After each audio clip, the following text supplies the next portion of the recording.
What's going on, YouTube? It's Q back here again with another video for you. In today's video, I'm here with the 2025 Jeep Gladiator Rubicon. And this right here is the obvious mid-size pickup truck that no one's really talking about. So when I'm hearing people talk about buying a mid-size truck, I'm hearing about the Nissan Frontier, especially the Tacoma, which might be the top seller, the Ranger, the Colorado, the Canyon, and some people might even throw in the Ridgeline if you're not doing serious truck stuff. But hey, that's a mid-size truck as well.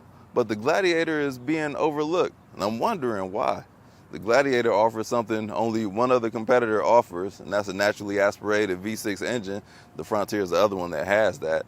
Is really a Jeep Wrangler, which is crazy, selling like crazy numbers, and they put a pickup truck bed on the back of it, so you would think this would sell like hotcakes. But the first year it came out in this JL model, it was like doing numbers, and then it kind of just tapered off. And I do not understand it, because I think this is the obvious choice for a mid-size truck. The V6 that's powering the Gladiator is Chrysler's Pentastar, 3.6 liter. It's going to have 285 horsepower, 260 pound-feet of torque. And the price for this model, this example, is going to be about $67,000. And this is going to be fully loaded. It has a $10,000 convenience package on here, another $2,000 package, a couple other extras. I don't have like an official window sticker, but that's the price, $67,000. But you can get this for much cheaper, starting around $50,000 for the Rubicon. This Gladiator is a 4x4, of course. It's got all the off-road packages that you need. It does have an 8-speed automatic transmission. The EPA is going to be 17 in the city, 22 on the highway. I've been averaging 16 in my mixed driving, which is, yeah, these wheels are going to demolish that for you. If you want better fuel economy, don't get the Rubicon, or get some normal wheels. But we got these off-road wheels and lifted suspension. That's going to eat at that. The Wrangler and the Gladiator, which we have here, is a very utilitarian vehicle. So it's a purpose-built vehicle that regular civilians just like to drive because they're pretty cool, highly modifiable, great looking. So what we're gonna have here is this paint job, and this is the first paint job name that I seen. It's like an army green, but it's called 41. So 41, I'm assuming, is meaning the year of which something was incepted. If you know what the 41 means for this paint color, drop a comment, let me know, smarty pants. But what I do like about this, the headlights, we do have this circular daytime running lights. Love that. I don't understand why these things, you can just walk up and open the hood on anybody's Jeep. Plenty of ground clearance where you can go anywhere off-road. And then we do have this cool looking bumper. You can stand up on there. It's not like a regular bumper, like plastic stuff that you see. This is definitely one of the more beefier as I can get up on here, jump around, bounce on it. Did my stretches on good on my knees. Even got fog lights down there. Cool beans. Now the side profile, that's what gets to me. Sometimes I like the look of the side. I actually like the look of this model on the side. So I actually was on the market for buying one of these a couple years ago for the wife as a daily driver, but she just could not get with it. Had the financing done and everything. She just did not plop down on it. Kind of mad about that. But coming along the side, we do notice like this door cutoff got like this extra body right here. This is like where the Wrangler ends. You see you got this unnecessarily cut door right there. And then we have the back. This is the Gladiator part right here. This is Gladiator. This is Wrangler. Coming along to the tailgate. This is going to make this a purposeful truck. And it does not have a release for this tailgate back here, which is mind-boggling to me. But being in the automotive field, I get it. You got the same key, switchblade key, like that. But there is nothing to release the tailgate. That's kind of a bummer. But let's open this tailgate, which looks to be about 5 feet. Soft opening. Long, but a little, it's not that tall, but can put this to use. We didn't have the cover on there, put some bicycles back there. Can actually probably put a bicycle back here with the cover there, just one. But super utilitarian. This is all the fun that a Jeep would have. We even got a little power outlet back there. Do have a trailer and hitch down below, which this can actually tow hooks on there. This can do all the off-road things that you would want. Now it's much longer than the Wrangler, and I have noticed some differences, which I'm going to talk about when I drive. This wheelbase is going to make some things different. This is much longer, much longer than the two-door Rubicon that I did drive not too long ago. Now let's hop up in the back seat and see what it's looking like. So I've ridden in the JL or JK plenty of times, was the previous generation, and this back seat was kind of tight.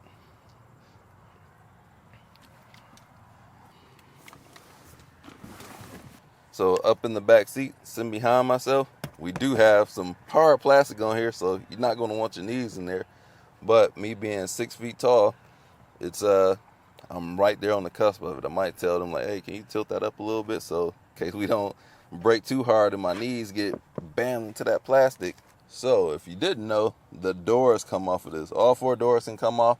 That's why you don't see any window switches on the doors. The window switches are actually on this console down here. It's going to be more in the same up front. We do have an outlet down below. Oh, just like a home outlet down there. A couple USB-A, USB-C ports, vents. Got cup holders down there, which I'm about to go play some ball. 2 cup holders, and which I'm surprised we got 2 more cup holders and the center armrest. So we got more cup holders than the people that it can hold. And this top can come off. This is the G. You see what these things do. Got the hard top here. Speakers in the roof. Can't be mounted to the doors, so the doors are detachable. Let's see what kind of folding these seats can do. It doesn't open to the back area. Oh, the seat does fold up too to this type of thing. Oh, we got more space down here. And it goes across the whole seat back here. Didn't know that. It's actually extremely cool. And what do we have here? It's telling me something. Oh, is this a door opening kit right here below me? It's got a door on here. What is this? Toolkit. We do have a window back here. Slides open manually. Up in the front seat. This is going to be the nicer trims of the Gladiators. So we do have leather trim, red stitching, Rubicon in here. Leather everywhere. These seats are super comfortable. Very supportive as well. Armrest got some nice cushion to it. Let's get on up in here. As I said before, we don't have many buttons on the door. We do have lock and unlock in the mirrors, which are attached to the doors. Those come off. Oh well, no mirrors. So just looking around, this is a pretty basic interior. Like I said, utilitarian, purpose built. Handles up here. We do have analog gauges with a digital gauge in the middle. So we do have a lot of information in here. I like to keep it on the digital speedo. And then the fuel mileage, as we've seen, 15.8, which is on the lower end of things. In this center console, we have some Jeep branded stuff. Jeep tools, door openings, or is it the roof opening? It's a lot of things in this. I'm not a Jeep owner. Y'all let me know, because I didn't get a chance to go through and remove the doors, because I don't understand why people do that in the first place. But is this felt lined at the bottom? Nope, rubber. So this Rubicon is actually carpeted down below. I've seen other Jeeps where it's like rubberized. So this is not the one that you want to get too dirty, because you can't just hose it out like some of the other models. A bunch of physical buttons galore. We do have Apple CarPlay up in here. Not too much to write about. We do have our pitch and roll meters. Steering on here is actually pretty good. It's bass heavy. It might not be the highest fidelity for those who are audiophiles, but I like it. Window switches right here. We do have we can detach the sway bar, off-road modes, auxiliary modes. We do have an aux port, USB-A, USB-C, and this surprisingly has adaptive cruise control. These seats are heated and the steering wheel, but not ventilated. We do have more cup holders. You can hold your phone right there. Nifty feature to have. We want to change our drive modes. That's done with here. 2 high, 4 low, and that gets you in your off-road modes. Then we got our lockers. And one thing I noticed about the seatbelt, since we do have plastic, I keep telling you this is utilitarian. Stop it. It's not a freaking Range Rover or anything. We do have felt on the side of the seatbelt, so it doesn't make noise like that when it bangs up against there. So what does the Gladiator like to drive? Let's find out. Let's go on an off-roading adventure, but we'll stay on-road. Always got to buckle up. How long does it take for the phone to pair? Yeah, Uconnect is a pretty good infotainment system. I didn't have many problems with it at all. Like even they've been like the standard for years, but other companies have finally caught up. But Uconnect was the best infotainment for when infotainment systems were first coming out, and everybody sucked. But this was the good one. So my moon simulator has been all the way repaired, so it is smooth as a baby's butt right now. And I can't get back to where I normally do the steering test or the turning radius, but the Wrangler surprisingly had an amazing turning radius, and this conversely has a horrible turning radius.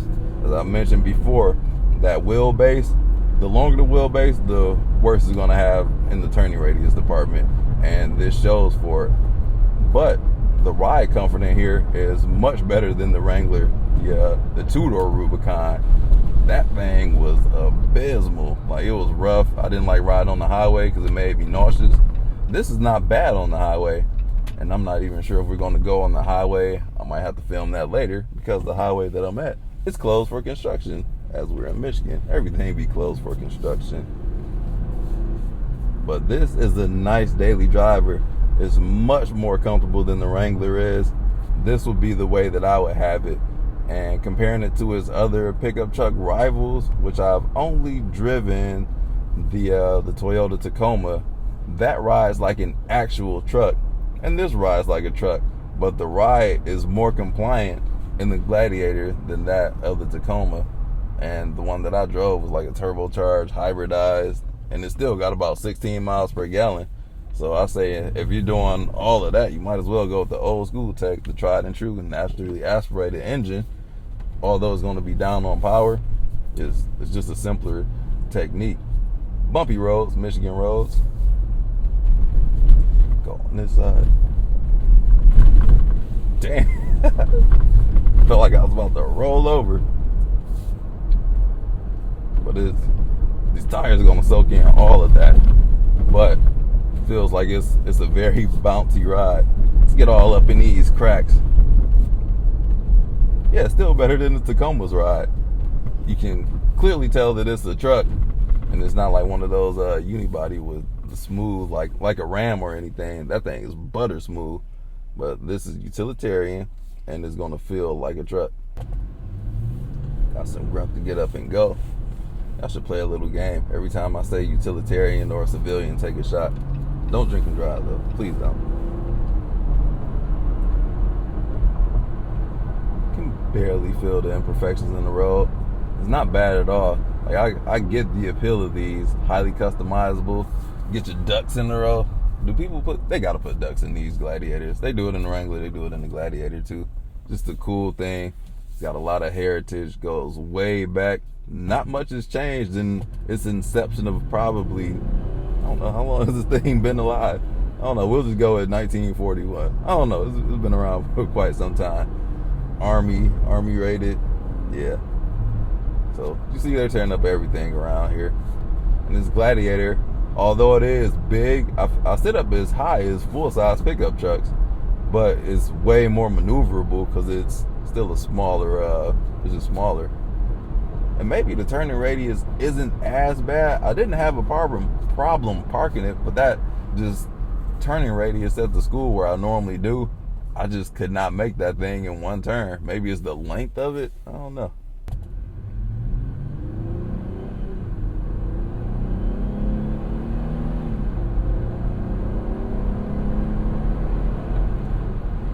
Nice sounds come through the engines. That's something that you're going to miss on the Turbo 4s, which everything, the Ranger, the Cane, the Colorado, Tacoma, all those have Turbo 4s. And even the Hyundai, what is it, Santa Cruz? Yeah, Santa Cruz, I think. Whatever it's called. That's a newer one. Actually, this Gladiator might be the newest to the party as far as this mid-size segment. Like, this is the newer thing. Like, they don't have the Dodge Dakota anymore, which will be coming back. And then they don't have like a high powered output like to go against the Ranger Raptor. Toyota's, their power outputs are still the same. Colorado has like the ZR2. But breaking news, they're about to throw a V8 up in these things. The 6.4 liter. They're about to start putting those in the Gladiator. So we got the new CEO at Stellantis. He's gonna put a V8 in everything that we should have a V8 in, probably except for the Charger. But I can see the V8 coming back to the Charger as well, because they goofed up on that.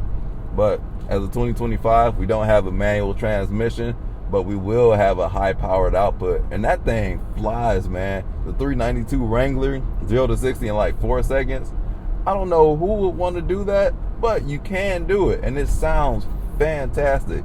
Same thing's gonna be in the Gladiator. So it's gonna be like a mini Raptor R, because the Ranger only has the V6. So you got a V8 and the Gladiator coming out, which I'm excited for. Can't wait to drive that thing.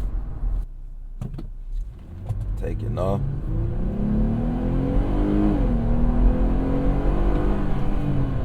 Strong engine, sounds good. It's not that fuel efficient, but the way this thing is set up, just the physics of it is not going to have great fuel economy. Not in this trim. But driving on normal roads, it's good to drive. And like I said in the beginning, I don't see why more people aren't buying these. Like, why is there more demand for these Gladiators? They shouldn't have any in stock as far as I'm concerned, because it's as cool as a Jeep, and it's got a pickup bed on the back. Like, what's not to like about that? So drop a comment, let me know what are your top 3 choices as far as mid-sizers go. So this is going to be in my top 3, and I haven't driven the other ones but the Tacoma, so I guess that's number 2 by default. I got to get around to driving that Ranger. I do have access to one of those, the Ranger Raptor, so I'll get around to that at some point soon. But that's all I got to say about that. The highway is closed, can't get down there, but when I drove the Wrangler, it felt a little bit sketchy going like 75, definitely 80. Like anything over 70 miles an hour, which you shouldn't drive. Speed limit here. At least that's the speed limit. That's what it caps out in this area. But it just felt like you shouldn't go above 70. Like the car wasn't capable of doing that. This Gladiator is capable of doing 75. When you get up to 80, that's when it gets a little bit sketchy. But nowhere near is that 2-door Wrangler. So what's wrong with that 2-door Wrangler? Nothing. That's just what it is. Physics. Short wheelbase. That's what you get when you drive. So hopefully you guys enjoyed this review. Shorter review, no highway drive, but it is what it is. So drop a comment. Let me know your thoughts on the Gladiator as I just given you mine. Go out there, enjoy your day. Drive safe. Have a little fun, for peace sake. Summer's almost over. And I'll catch you all in the next video. Peace out.